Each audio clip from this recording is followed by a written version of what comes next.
Que as palavras do Santo Evangelho sejam perdoados os nossos pecados. Amém. Nós hoje celebramos o 14º domingo do tempo comum e a profecia de Isaías que nós proclamamos nesse início, a primeira leitura, diz assim: Alegrai-vos com Jerusalém e exultai com ela, todos vós que amais. Tomai parte em seu júbilo, todos vós que chorareis por ela, para poderdes sugar e saciar-vos ao seio de sua consolação. E diz assim: Eis que farei correr para ela a paz como um rio, e a glória das nações como torrente transbordante. Sereis amamentados, carregados ao colo e acariciados sobre os joelhos. Como uma mãe que acaricia o filho, assim eu vos consolarei. Vamos guardar essa palavra, consolarei. Quem que nos consola nas tribulações? Quem que nos consola na dificuldade da nossa existência? Quem que nos dá força para a gente suportar tantas coisas que acontecem no mundo que não são tão boas? É Deus. É Deus que nos consola no seu colo, é Deus que nos abraça, é Deus que faz com que a gente consiga suportar todas as coisas.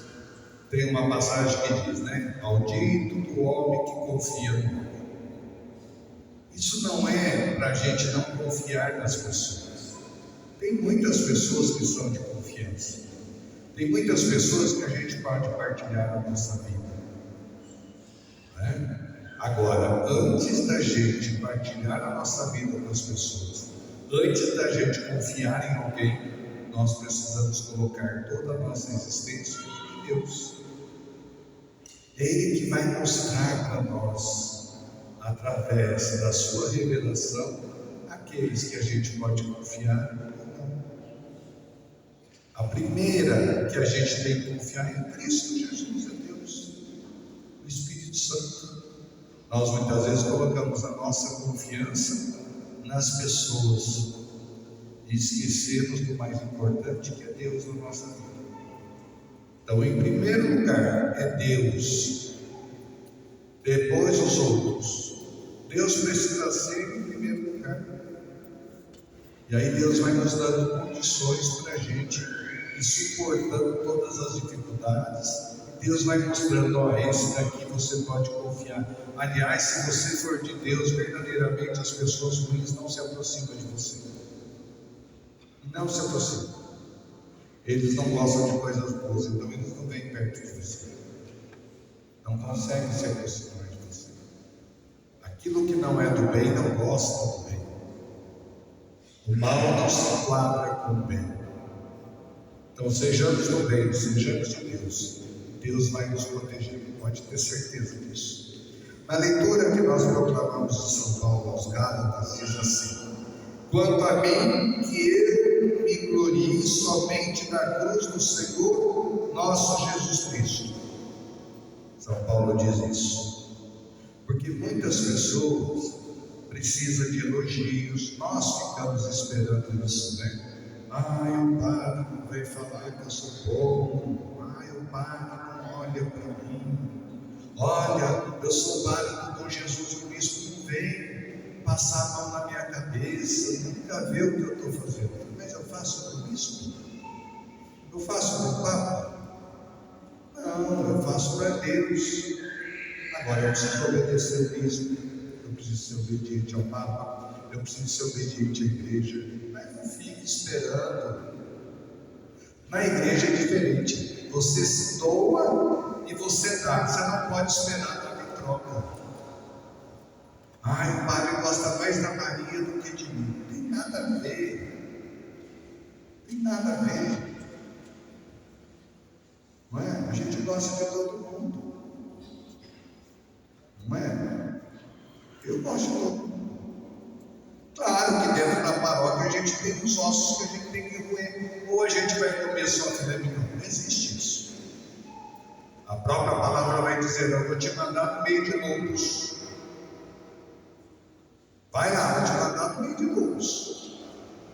Fique atento. Dentro da comunidade tem gente boa, dentro da comunidade tem gente que não é tão boa. Agora, mesmo a gente sendo bom, nós temos os nossos pecados. E a igreja é para os bons ou é para os maus? A igreja é para os pecadores, que somos todos nós.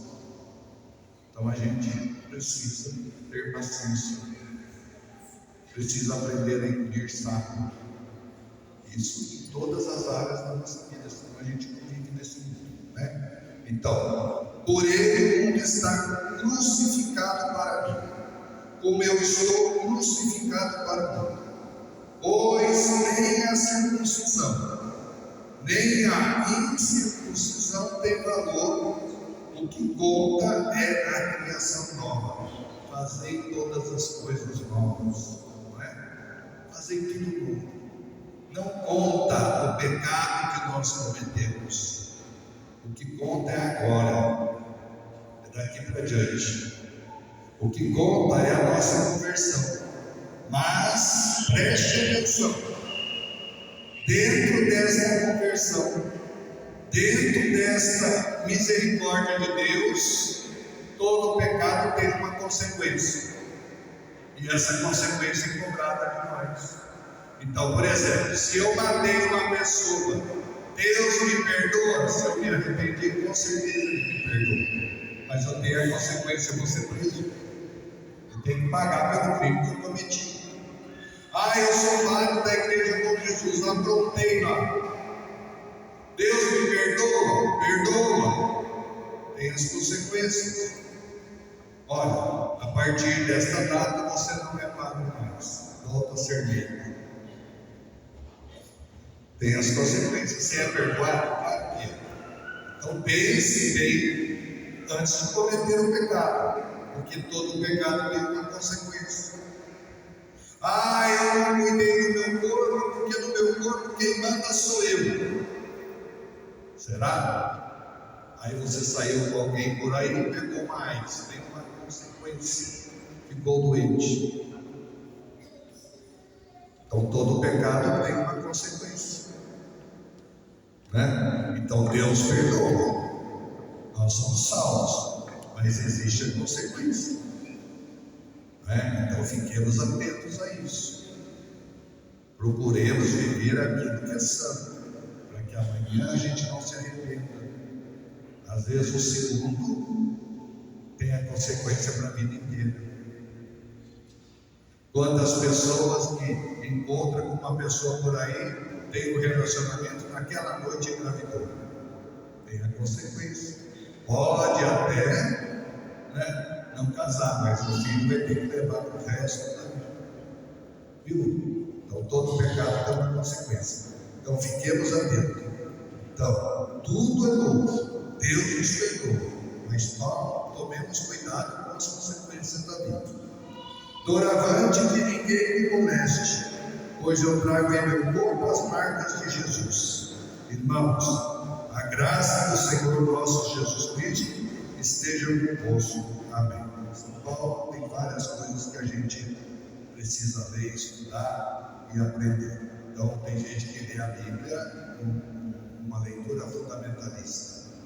São Paulo caiu no cavalo. Ele caiu no cavalo, não caiu a ficha. Ele caiu no cavalo, caiu a ficha. Houve uma conversão dele, caiu a ficha. Precisamos saber interpretar a Bíblia, senão a gente começa a ler, né, e a gente começa a achar que é daquele jeito. Tem que tomar muito cuidado. Então faça uma leitura hermenêutica da palavra de Deus. Não pode se proclamar a palavra sem pesquisar a palavra. Por isso que a gente tem que pesquisar, procurar saber, né? Quando Jesus fala, eis aí a sua mãe, eis aí mulher, essa mulher é sua mãe. Mulher, se você for pesquisar a origem, é senhora. É senhora. Então a gente às vezes não sabe como é que Jesus chamou a mãe dele de mulher. Estava chamada de senhora. Né? Então a gente lê e faz a interpretação que a gente quer. Não. Precisa proclamar a palavra e fazer a interpretação que a Bíblia nos ensina. Por isso que precisamos estudar a palavra de Deus. A proclamação do Evangelho de hoje, segundo Lucas, nós podemos dizer que é uma leitura vocacional. Olha, os trabalhadores são poucos e a messe é grande. Então, ali tinha 70 pessoas que receberam o dom do Espírito Santo. 2 que estavam fora também receberam. Então, era 72. Mas não estavam 70 juntos. Então, a graça de algumas missões não é para qualquer um. É para quem foi escolhido por Deus, né? Então, quem tem a plenitude do Espírito Santo é o nosso bispo, é o nosso Papa. E os bispos do mundo inteiro. O Papa não tem a plenitude do Espírito Santo. Mas nós somos convocados por aquele que tem a plenitude do Espírito Santo para a gente abençoar, para a gente expulsar demônios, para a gente rezar, para a gente dar a bênção das casas, para a gente dar unção, não é? Então, quando a gente olha aqui tudo que eles fazem, a gente vai perceber. Algumas pessoas têm uma missão diferente. Não é que ela é mais do que vocês, ou o padre é mais do que a comunidade. Não, cada um tem a sua missão. E cada um tem a sua missão. Às vezes eu falo, olha, esta oração não pode rezar junto, porque essa oração é de Jesus. O padre é a persona Cristo. Então não se reza essa oração, né? A missa é um diálogo entre Cristo e o povo. A gente precisa aprender isso também, porque tem gente que reza a oração que o padre faz, que é a consagração. Não, isso só o padre pode fazer, mais ninguém. Porque é o padre que tem a autoridade do bispo para fazer. Tinha um diácono, quando trabalhava comigo, ele dizia, eu quero dar unção, padre. Eu falei, não, você não pode. Por quê? Porque você não pode perdoar pecado, a unção perdoa os pecados.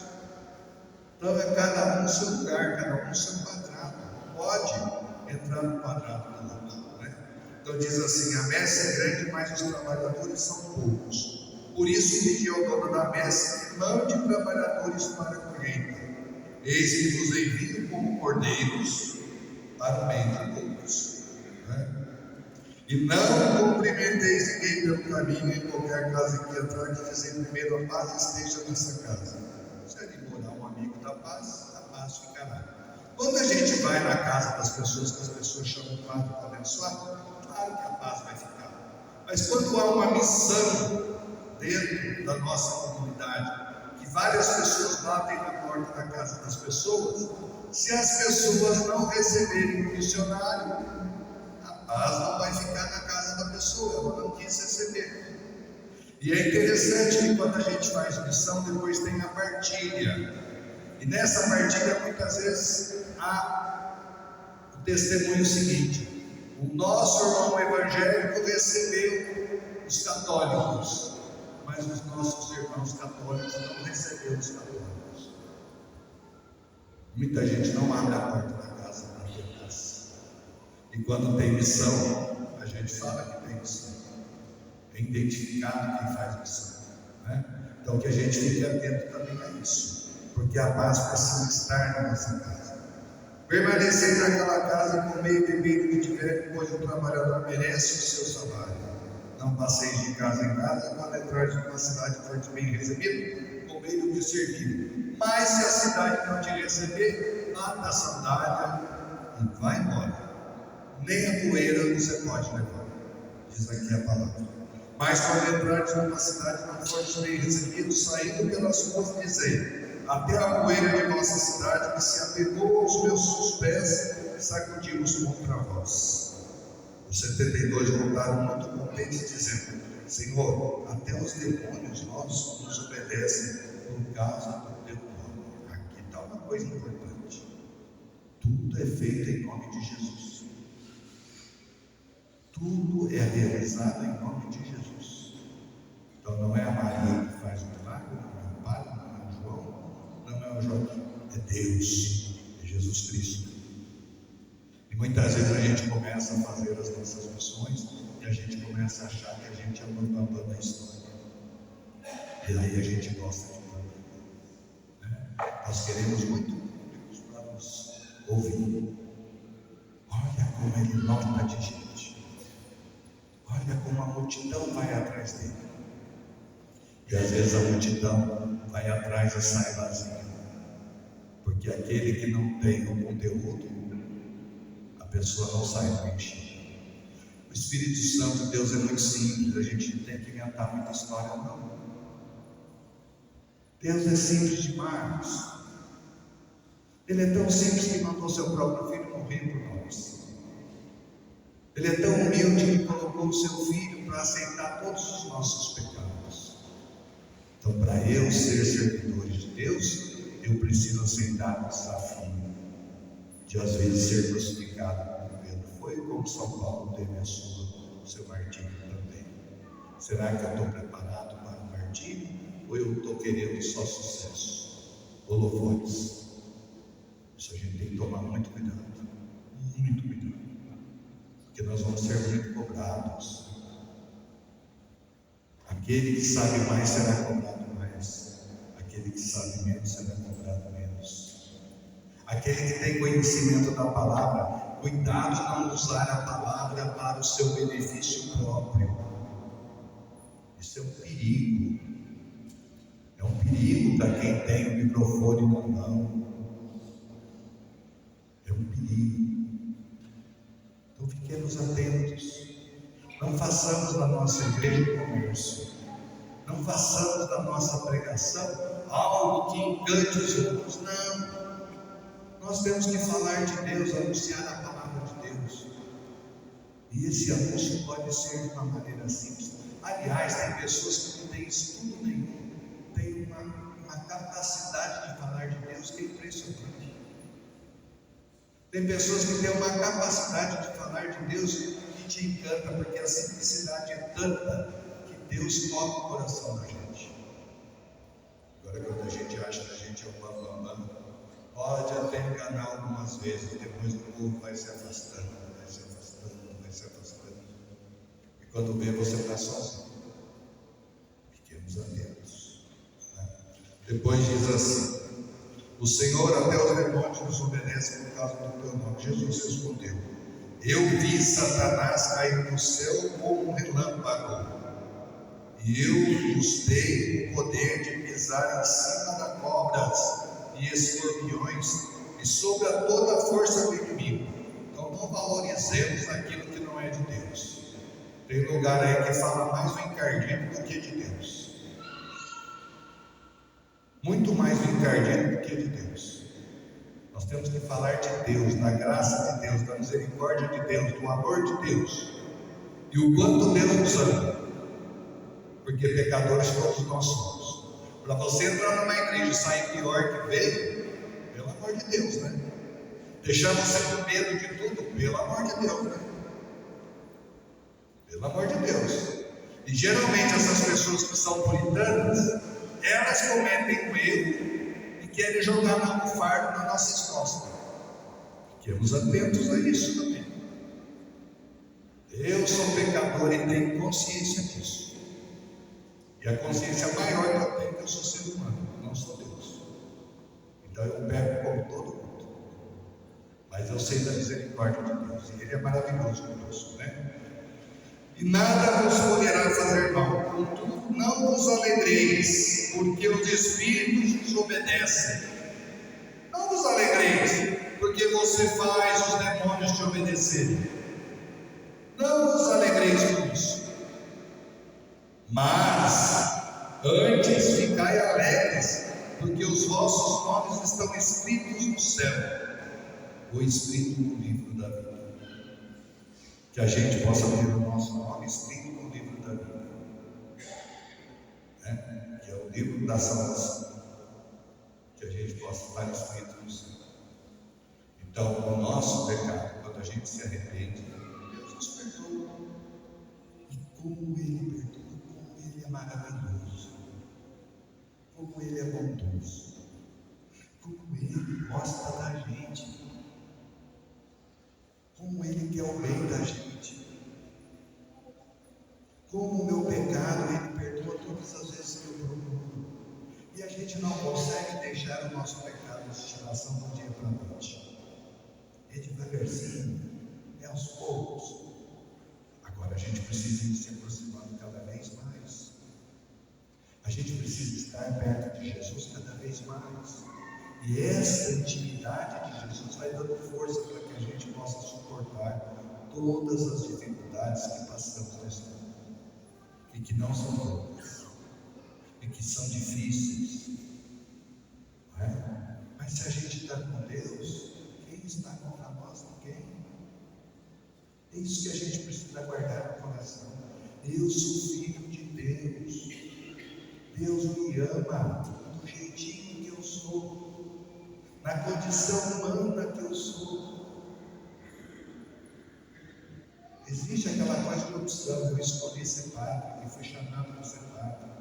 Existe aquela condição, eu quero ser engenheiro, arquiteto, médico, quero casar, quero ficar solteiro. Existe uma coisa na vida que se chama condição de vida. Eu nasci assim. Daí eu preciso respeitar aquele que nasceu assim. E que também tem muito amor para dar. A gente julga muitas pessoas. E a gente condena muitas pessoas. Cada um tem a sua essência. Cada um tem o seu jeito. Cada um tem a sua condição de vida. E aí nós precisamos amar a todos. Não condenemos ninguém. Não falemos mal de ninguém. E não coloquemos ninguém no inferno também. Porque tem gente aí que coloca todo mundo no inferno. Aí, cuidado. Às vezes eu atendo confissão aqui que eu tenho que ter um jogo de cintura. Que a pessoa chega achando que já está no inferno. Pelo amor de Deus. Esse não é o Deus que eu conheço. O Deus que eu confesso é aquele Deus que me ama e que me acolhe do jeito que eu sou. O Deus que eu confesso é aquele que me perdoa. O Deus que eu confesso é aquele que tem misericórdia de mim. Viu? Foi o tempo da gente ter medo de Deus. Nós temos que ter temor. Temor é respeito. É diferente. Não se tem medo de Deus. Jesus veio nos ensinar a poder chamar Deus de Pai. Né? E que nós possamos viver esta semana esse Deus maravilhoso, misericordioso que nos ama. Né? E se você tem algum problema, se você tem alguma coisa que te incomoda, procure um padre para conversar com ele. E procure, eu estou aqui à disposição, né? Para que a gente possa partilhar as nossas dificuldades. E tudo que é falado na sala de confissão não se sai para fora. Mas é preciso a gente procurar ajuda. Né? E a gente vai se tornar um ser humano cada vez melhor. Todo mundo é amado por Deus. Todos. Amém? Creio em Deus Pai, Todo-Poderoso, Criador do